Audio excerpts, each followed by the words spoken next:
વલસાડના નડગધરી ગામે આંગણવાડીમાં આપવામાં આવેલા અનાજમાં જે સડો હતો તે પણ જોવા મળ્યો। આ સાથે જ વ્હાઇટ પથ્થરો સાથે મિક્સ કરી દેવામાં આવ્યો હોય તે પ્રકારનો આરોપ છે।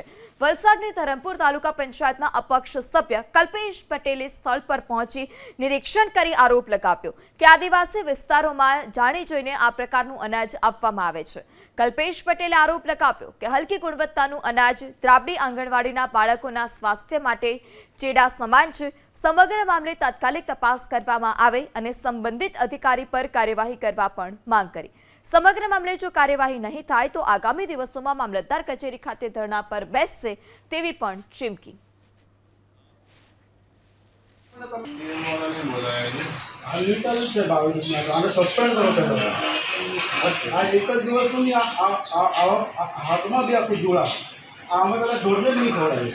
घर में जाने बाड़कों ने बनाने खवड़ावे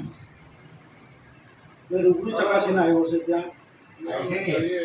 जे बी होय ते जे बी विभाग जेमणे बी आ अनाज आप्युं छे एमना पर कार्यवाही करो, एमने सस्पेन्ड करो અને એમના ઘરે બનાવીને ખવડાવો। કાં તો મામલતદાર કચેરીમાં આ ચોખા ખરા ને લઈ આવો અહીંયા અને આખા સ્ટાફને બનાવીને ખવડાવો। કોણ ખાય અમે જોઈએ આવા ચોખા અમે બાળકોને તમે આપો, અમે ઢોરને નહીં ખવડાવીએ। આ ચોખા આપણે ઘરે બાળકોને તો દૂરની વાત આપણે ઢોરને બી નહીં ખવડાવીએ। એટલે આદિવાસી બાળકો છે એટલે કોઈ જોવાવાળું નહીં મળે એટલે ખવડાવો, જેને જે થવું હોય થાય। આ ચોખ્ખી વારની ઘટના છે।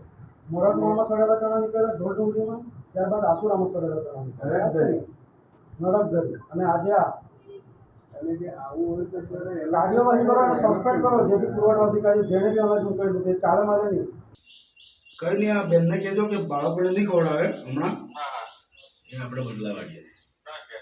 જે આંગણવાડીમાં જે બાળકોને ચોખા આપવામાં આવ્યા છે એ એકદમ સડેલી હાલતમાં હતા।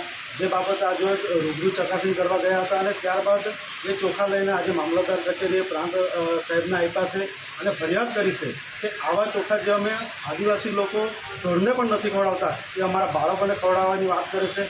અગાઉ મોરવમાળ ખાતે સડેલા ચણા આપ્યા હતા, ત્યારબાદ ઢોર ડુંગળી, ત્યારબાદ આસુરા ગામે અને ફરી આ નડગધરી ગામે ચોખા। મને ક્યાંક ને ક્યાંક એવું લાગે છે કે આ ખરાબ થઈ ગયેલો જથ્થો આદિવાસી વિસ્તારમાં પધરાવી દેવાનો અને કોઈ જોવાવાળું નથી।